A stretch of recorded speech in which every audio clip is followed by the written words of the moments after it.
এই ক্ষেত্রে আসলে আমি মনে করি দেখেন আমাদের বাংলাদেশের এই পার্সপেক্টিভে একটা জিনিস যেটা মানুষ বুঝে উঠতে পারে না সেটা হচ্ছে যে আমি ফেসবুকে ব্যবসা করি, আমার ওয়েবসাইট কি দরকার আছে নি কেউ? আমি এটা আমার পার্সোনাল ক্লায়েন্ট এক্সপিরিয়েন্স থেকেই বলি। হ্যাঁ মানে আমার একটা ক্লায়েন্ট বেস কিন্তু এসএমই বেসড, মানে তারা হচ্ছে স্মল অ্যান্ড মিডিয়াম এন্টারপ্রেনার। হ্যাঁ তো তারা কিন্তু সে সময় বলে যে একটা ওয়েবসাইট মেনটেন করতে একটা পোলা রাখতে হইব 15,000 টাকা, কিল লেগে দিমু, থাক ফেসবুকে ব্যবসা করি। এই টেন্ডেন্সিটা তাদের চেঞ্জ হয়েছে আস্তে আস্তে। কারণ এখন আপনি জানেন যে ফেসবুকে বিজনেস করতে গেলে সবার এখন একটা ছোটো একটা ল্যান্ডিং পেজ থাকেই। এখন এটা ল্যান্ডিং পেজে সেলটা অনেক ভালো আসে, ভালো রেজাল্ট দিচ্ছে আমাকে, খুব হ্যাসেল ফ্রিভাবে মানুষ অর্ডার করতে পারে, ফেক অর্ডারের ঝামেলা নাই, মেসেজ রিপ্লাইয়ের ঝামেলা নাই, খুব ইজিলি মানুষ 1 to সর্বোচ্চ 3 ক্লিকের মধ্যে সে অর্ডার কনফার্ম করে ফেলতে পারলো। তো এই জিনিসটা যে আপনার কথাটা বললেন যে চ্যাট জিপিটির বিংয়ের মাধ্যমে যে আপনার র্যান্ডমলি একটা ইন্টিগ্রেশন হলে ভালো হয়, মানুষ যে একটা ট্রাস্টের জায়গা পায়।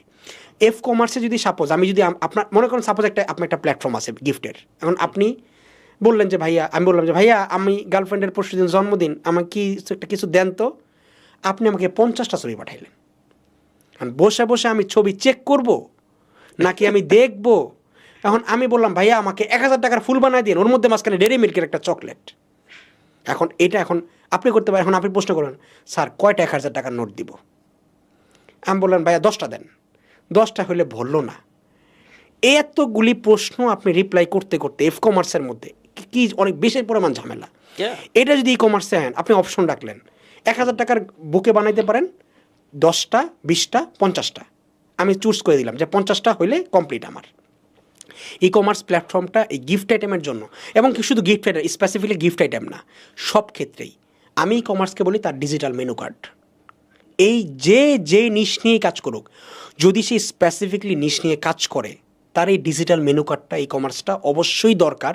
কাস্টমার একটা ভ্যারাইটি পায়, তাকে কনফিউজ করা যাবে না, তাকে ইনফ্লুয়েন্স করতে হবে।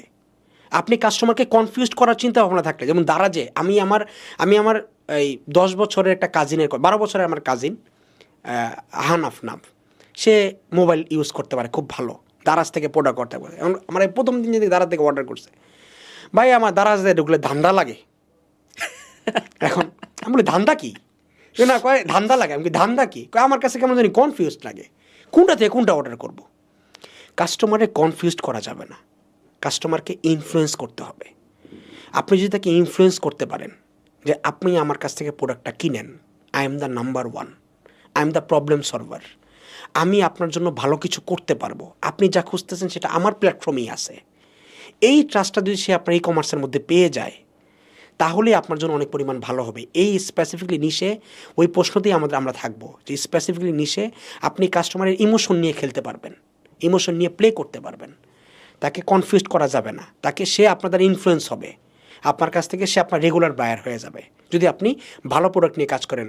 অবশ্যই বুংবাং.com নিয়ে কাজ করা যাবে না, ঠিক আছে? তো সেই ক্ষেত্রে এই ক্ষেত্রে আমাদের ফোকাস রাখতে হবে। অনেকে অর্ডার করে, ভাই অর্ডার করছি 300 টাকা অ্যাডভান্স করছি, টাকা আমি আর পাই নাই, এটা যেন না হয় আর কি। তো এটাও আমাদের বুঝে নিতে হবে আর কি, যে কোথা থেকে আমি অর্ডার করতেছি। তো এটাও আমার ফোকাস রাখতে হবে কাস্টমারদেরও, যে আমি আসলে একটু চেক করি তারা কেমন করে। আমি বিভিন্ন জায়গায় খোঁজ নেই, ফেসবুকে অনেক গ্রুপ আছে যে আমি এই পেজ থেকে পারচেস করছি, আমার এটাকে এই কমার্সটা ভালো নাকি।